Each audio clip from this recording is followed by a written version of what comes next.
Watch a modern, high-performance electric vehicle launch violently forward from a dead stop.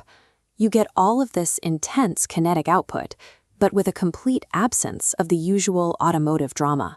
There is no engine roar, no gears slamming into place, no controlled explosions under a hood. All of that instant massive torque is generated by a system that relies on exactly one moving mechanical part. To understand how this machine actually pulls that off, we need to track the exact physical path of the electricity.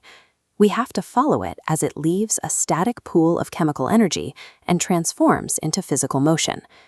Doing that requires abandoning our intuitive understanding of mechanical gears and drive shafts and instead embracing the invisible physics of electromagnetism.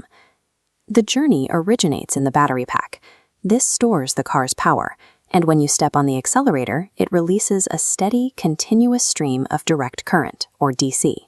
But direct current has a physical limitation. It provides a flat, continuous push. A flat push is highly ineffective for creating a smooth, repeating circular spin. This animated diagram shows the process of translation. The electricity hits a component called the inverter, which takes that flat, straight line of direct current and converts it into a continuously oscillating wave known as alternating current. In physical terms, alternating current means the electrical flow is rapidly pulsing back and forth in a precise rhythm. Translating the energy into this alternating wave is the crucial first step. It provides the exact push and pull language the motor needs to actually start spinning. That newly translated wave of alternating current travels straight into the stationary outer ring of the motor, known as the stator. The stator is essentially a metal cylinder packed with tightly wound coils of copper wire. Running electrical current through a copper coil generates an electromagnet with distinct north and south poles. Expand this to a full ring, feed it that alternating wave, and the magnetic fields activate in a rapid, sequential circle. The result is a shifting magnetic field that constantly rotates around the perimeter of the ring, even though no physical piece of copper or steel has actually moved. The stator operates as an invisible, spinning tornado of electromagnetic force. It takes raw electricity and successfully converts it into dynamic, rotating energy.